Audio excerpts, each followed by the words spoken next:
कहानी तिकोनी डायरी भाग 3। अब तक की कहानी। ऑफिस प्रमुख नागेश अपने ऑफिस के एक अधिकारी अनुराग के लिए स्टेनो निहारिका की अस्थायी नियुक्ति कर देते हैं।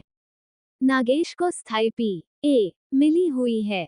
ये तीनों अपनी अपनी पर्सनल डायरी मेंटेन करते हैं। 57 साल के नागेश अपनी डायरी में 20 साल की निहारिका की खूबसूरती के बारे में बयान करते हैं और अपनी सीट से उठकर अपने कनिष्ठ अफसर अनुराग के कमरे में जाते हैं। कुछ देर बैठकर निहारिका को अपने कमरे में आने का निर्देश देकर चले जाते हैं। वे आगे लिखते हैं कि एक दिन उन्होंने दोस्ती का प्रस्ताव रखा तो निहारिका ने झट से मान लिया।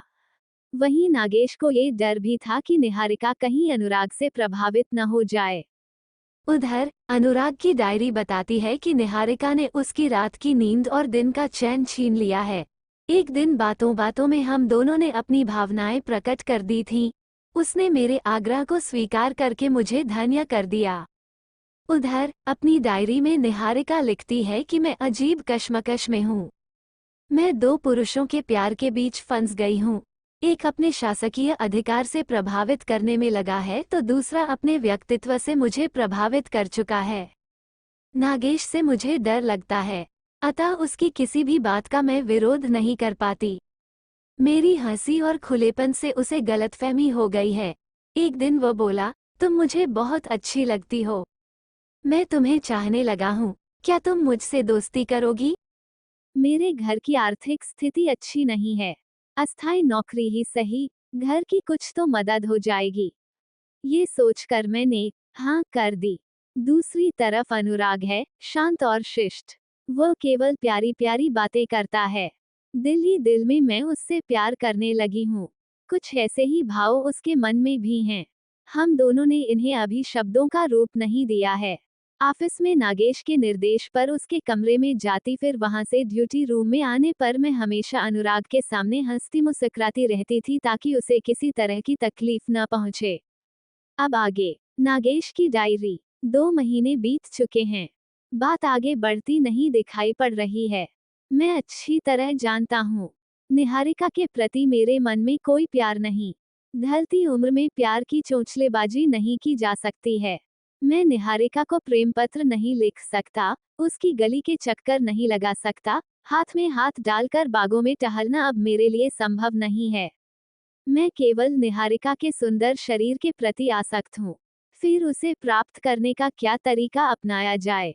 कितनी बार उससे कहा कि मेरे घर चले, पर वह हंसकर टाल देती है। क्या उसे मेरे कुटिल मनोभावों का पता चल चुका है? जवान लड़की पुरुष की आंखों की भाषा समझ सकती है। फिर क्यों वह तिल तिल कर जलाकर मार रही है मुझे? परवाने जल जाते हैं, क्षमा को पता भी नहीं चलता। निहारिका के साथ ऐसी बात नहीं है। वह अच्छी तरह जानती है कि मैं उसे दिलोजान से चाहने लगा हूँ और उसका सानिध्य चाहता हूँ। वह भी तो यही चाहती है, वरना मेरी दोस्ती क्यों कबूल करती? मेरी किसी बात का बुरा नहीं मानती है। मैं कितनी खुली बातें करता हूँ, वह हंसती रहती है। क्या ये संकेत नहीं करता कि उसका दिल भी मुझ पर आ गया है? मुझे लगता है कि अनुराग भी निहारिका पर आसक्त हो चुका है। वह युवा है और अविवाहित भी। निहारिका मेरी तुलना में उसको ज्यादा पसंद करेगी। उसके साथ ही रहती है। निहारिका को हासिल करने के लिए मुझे शीघ्र ही कोई कदम उठाना पड़ेगा। कार्यालय में उसके साथ कुछ करना संभव नहीं है। बवाल मच सकता है। एक बार वह मेरे घर चलने के लिए राजी हो जाए, तो फिर कुछ किया जा सकता है। वह मेरे हाथों से बच नहीं सकती। निहारिका के हाव भाव से तो नहीं लगता कि वो अनुराग को चाहती है। कई बार उससे कह चुका हूँ कि प्यार में लड़के ही नहीं लड़कियां भी बर्बाद हो जाती हैं। अपनी प्रतियोगी परीक्षाओं की तरफ ध्यान दे ताकि स्थायी नौकरी लग सके। पर मेरे बरगलाने से क्या वह मान जाएगी? जवान लड़की क्या किसी बूढ़े व्यक्ति के चक्कर में अपना जीवन और भविष्य बर्बाद करेगी? क्या वह नहीं समझती कि मैं उसे चक्कर में लेने का प्रयत्न कर रहा हूँ? मेरी बातों से वह कैसे इस तरह प्रभावित हो सकती है कि किसी जवान लड़के का चक्कर छोड़ दे? वह अनुराग के साथ काम करती है, क्या उससे प्रभावित नहीं हो सकती? हाँ, अवश्य। अनुराग के रहते मेरा काम बनने वाला नहीं है। मुझे निहारिका को उससे अलग करना होगा। दोनों साथ साथ रहेंगे तो आपस में लगाव बढ़ेगा। उन्हें कोई ऐसा मौका नहीं देना कि मैं अपना ही मौका चूक जाऊं। मैं उसे एक पत्नी की तरह अपनाना चाहता हूं, पर यह कैसे संभव हो सकता है? वो किसी और पुरुष के सान्निध्य में न आए तब, हाँ, उसे अनुराग से दूर करना ही होगा। मैं उसे किसी और के साथ लगा देता हूँ। किसके साथ, इस बारे में ज्यादा सोचने की जरूरत नहीं है। हरीश के साथ अनिल काम कर रहा है। उसे हटाकर मैं अनुराग के साथ लगा देता हूँ और निहारिका को हरीश के साथ। अनुराग की तुलना में वह उम्रदराज है, भोंदे दांतों वाला है, आंखों पर मोटा चश्मा लगाता है, बात करता है तो टेढ़े मेढ़े दांत बाहर निकल आते हैं, मुंह से झाग के छींटे फेंकता रहता है। देखकर उबकाई आती है। निहारिका उससे अंतरंग नहीं हो सकती। यह आदेश निकालने के बाद मुझे लगा कि मैंने निहारिका को प्राप्त कर लिया है। इस परिवर्तन से कार्यालय में क्या प्रतिक्रिया हुई, मुझे पता नहीं चला। न अनुराग ने मुझसे कुछ कहा, न निहारिका ने कोई शिकायत की। मैं मन ही मन खुश होता रहा। निहारिका को मैं पहले की तरह काम के लिए अपने कमरे में बुलाता रहा। वह आती और हंसती मुस्कुराती काम करती। मैं अपनी कुर्सी छोड़ उसके पीछे खड़ा हो जाता। उसका मुंह कंप्यूटर की तरफ होता। मैं डिक्टेशन देने के बहाने उसकी कुर्सी की पीठ से सटकर खड़ा हो जाता। फिर अनजान बनता हुआ थोड़ा झुककर भी उसके कंधे पर, कभी पीठ पर हाथ रख देता। निहारिका न तो मेरी तरफ देखती, न कोई प्रतिक्रिया व्यक्त करती। मेरा हौसला बढ़ता जाता और मैं उसकी पीठ सहलाने लगता। तब वह उठकर खड़ी हो जाती, कहती, मैं 2 मिनट में आती हूँ, और वह चली जाती। फिर उस दिन उसे नहीं बुलाता। पता नहीं उसके मन में क्या हो। ये जानने के लिए मैं थोड़ी देर में हरीश के कमरे में जाता तो वहां निहारिका को प्रफुल्लित देखता। मतलब उसने मेरी हरकतों का बुरा नहीं माना। मैं आगे बढ़ सकता हूँ। मैं दूसरे दिन का इंतजार करता। दूसरा दिन, फिर तीसरा दिन, दिन पर दिन बीतते जा रहे थे, पर बात शारीरिक स्पर्श से आगे नहीं बढ़ पा रही थी। निहारिका पत्थर की तरह बन गई थी। मेरी हरकतों पर कोई प्रतिक्रिया व्यक्त नहीं करती। मेरी बेचैनी बढ़ती जा रही थी। शरीर में उफान सा आता, पर उसे ज्वार का रूप देना मेरे हाथ में नहीं था। निहारिका मेरा साथ नहीं दे रही थी। जब मैं उसके साथ कोई हरकत करता, वो बाहर चली जाती। दोबारा बुलाने पर भी जल्दी मेरे कमरे में नहीं आती थी। मुझे अर्दली को 2-3 बार भेजना पड़ता। तब कहीं आती और तबीयत ठीक न होने का बहाना बनाती। पर मैं प्रेमरोग से पीड़ित उसकी बात की तरफ ध्यान न देता। उसकी भावनाओं से मुझे कोई लेना देना नहीं था। पर एक दिन बम सा फट गया। मैंने उसके साथ हरकत की और वह हो गया, जिसकी मैंने कभी उम्मीद नहीं की थी। मैं उस घटना के बारे में यहाँ नहीं लिख सकता। मैं इतना चकित और हैरान हूँ कि ऐसा कैसे हो गया। क्या निहारिका जैसी कमजोर लड़की मेरे साथ ऐसा कर सकती है? अब नारी जाति से मेरा विश्वास उठ गया है। ऊपर से वह कुछ और दिखती है, मन में उसके कुछ और होता है। आसानी से उसके मन को पढ़ पाना या समझ पाना संभव नहीं है। मैं उसकी हंसी और प्रेमिल व्यवहार से सम्मोहित हो गया था। समझ बैठा था कि वह मुझे प्रेम करने लगी है। परंतु नहीं, खूबसूरत पंछी सूने वीरान पेड़ पर कभी नहीं बैठता। निहारिका के बारे में मैंने बहुत गलत सोचा था। कभी निहारिका से आपकी मुलाकात होगी तो वह अवश्य इस बात का जिक्र करेगी। मेरा प्रेम का ज्वर जिस तीव्रता से उठा था, उसी तीव्रता के साथ झाग की तरह बैठ गया। निहारिका मेरे सामने से चली गई। मैं उसे चाहकर भी नहीं रोक सकता था। रोकता भी तो वह नहीं रुकती। मेरे अंदर का सांप मर गया। अनुराग की डायरी। नागेश की ज्यादतियां बढ़ती जा रही हैं। निहारिका को अब वह ज्यादा समय अपने कमरे में ही बिठा कर रखता है। काम क्या करवाता होगा, गप्पे ही मारता होगा। निहारिका से पूछता हूँ तो उसके बारे में ज्यादा कुछ नहीं बताती है। मैं मन महसूस कर रह जाता हूँ। नागेश क्या मेरे और निहारिका के बीच दूरियां बनाने का प्रयत्न कर रहा है? लेकिन वह इसमें सफल नहीं होगा। निहारिका और मेरे बीच अब कोई दूरी नहीं रह गई है। उसने मेरे शादी के प्रस्ताव को मान लिया है। मैं जल्द ही उसके माँ बाप से मिलने वाला हूँ। निहारिका मेरी मनोदशा समझती है, इसीलिए वह नागेश के बारे में भूल कर भी बात नहीं करती है। मैं खोद खोद कर पूछता हूँ, तब भी नहीं बताती। मैं खींच कर कहता हूँ, वो हरामी कोई ज्यादती तो नहीं करता तुम्हारे साथ? वो हंस कर कहती, तुमको मेरे ऊपर विश्वास है न, तो फिर निश्चित रहो, अगर ऐसी कोई स्थिति आई तो मैं स्वयं उससे निपट लूंगी, तुम चिंता न करो। क्यों न करूं?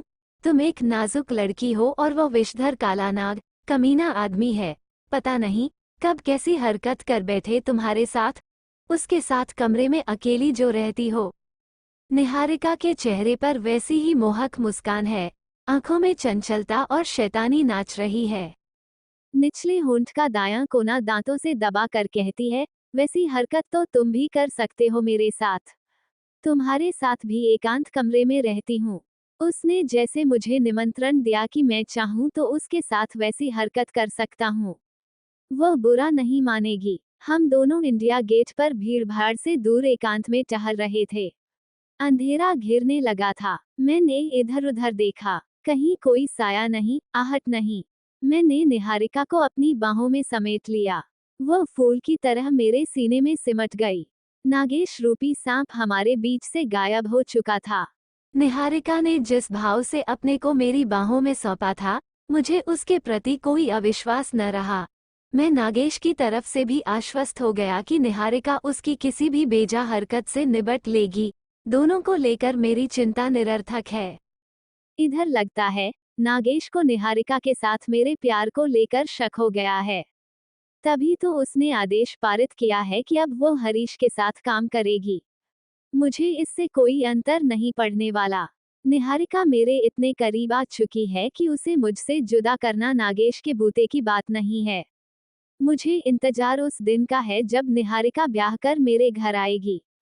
निहारिका की डायरी बहुत कुछ बर्दाश्त के बाहर होता जा रहा है। नागेश ने मुझे अपनी संपत्ति समझ लिया है।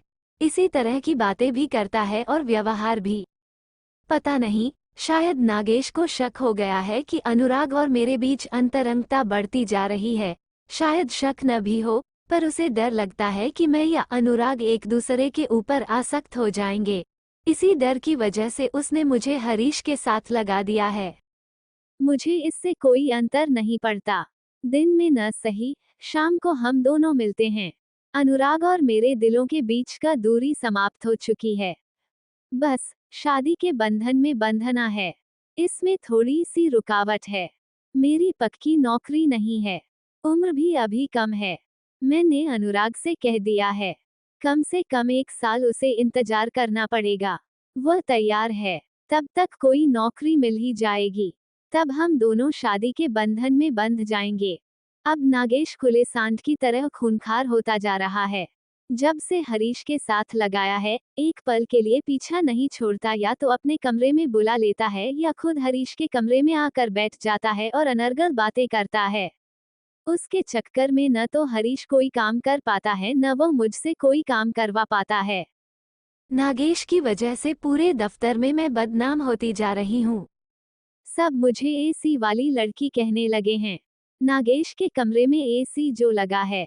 लोग जब मुझे एसी वाली लड़की कहते हैं, मैं हंसकर टाल जाती हूँ। किसी बात का प्रतिरोध करने का मतलब उसको बढ़ावा देना है।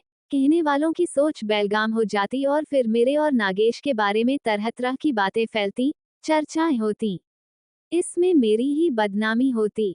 नागेश का क्या जाता, उससे कोई कुछ भी न कहता। मैं अस्थायी थी। लोग सोचते मैं नागेश को फंसा कर अपनी नौकरी की जुगाड़ में लगी हूँ। सच्चाई किसी को पता नहीं है। नागेश का मुंह तो चलता ही रहता है, अब उसके हाथ भी चलने लगे हैं। वह मेरे पीछे आकर खड़ा हो जाता है और कंप्यूटर पर काम करवाने के बहाने कभी सर, कभी कंधे और कभी पीठ पर हाथ रख देता है। मुझे उसका हाथ मरे हुए सांप जैसा लगता है। कभी भी मरा हुआ सांप जिंदा हो जाता है। उसका हाथ अधमरे सांप की तरह मेरी पीठ पर रेंगने लगता है। वह मेरी पीठ सहलाता है। मुझे गुदगुदी का एहसास होता है, परंतु उसमें लिजलिजापन होता है। मन में एक घृणा उपजती है, कोई प्यार नहीं। नागेश के प्रति मैं एक आक्रोश से भर जाती हूँ, परंतु इसे बाहर नहीं निकाल सकती। मैं बर्दाश्त करने की कोशिश करती हूँ। देखना चाहती हूँ कि वह किस हद तक जा सकता है। मेरी तय हुई हद के बाहर जाते ही वो परिणाम भुगतने के लिए तैयार रहे। मैंने मन ही मन तय कर लिया था, जैसे ही उसने हद पार की, मेरा रौद्र रूप प्रकट हो जाएगा। अभी तक उसने मेरी हंसी और प्यारी मुस्कुराहट देखी है। बूढ़े को पता नहीं है कि लड़कियां आत्मरक्षा और सम्मान के लिए चंडी बन सकती हैं। जब वो मेरी पीठ सहलाता है, मैं बहाना बनाकर बाहर निकल जाती हूँ। कोशिश करती हूँ कि जल्दी उसके कमरे में न जाना पड़े, पर वह शैतान की औलाद कहाँ मानने वाला है। बार बार बुलाता रहता है। मैं देर करती हूँ तो वह खुद उठकर हरीश के कमरे में आ जाता है। न खुद चैन से बैठता है, न मुझे बैठने देता है। उस दिन हद हो गई। उसने सारी सीमाएं तोड़ दी। उसका बायां हाथ अधमरे सांप की तरह मेरी पीठ पर रेंग रहा था। मैं मन ही मन सुलग रही थी। अचानक उसका हाथ आगे बढ़ा और मेरी बांह के नीचे से होता हुआ कुछ ढूंढने का प्रयास करने लगा। मैं समझ गई वह क्या चाहता था। मैं थोड़ा सिमट गई, परंतु उसने घात लगाकर मेरे बाएं वक्ष को अपनी हथेली में समेट लिया। उसी तरह जैसे चालाक सांप बेखबर मेघ को अपने मुंह में दबोच लेता है। यह मेरी तय की हुई हद से बाहर की बात थी। मैं अपना होश खो चुकी थी।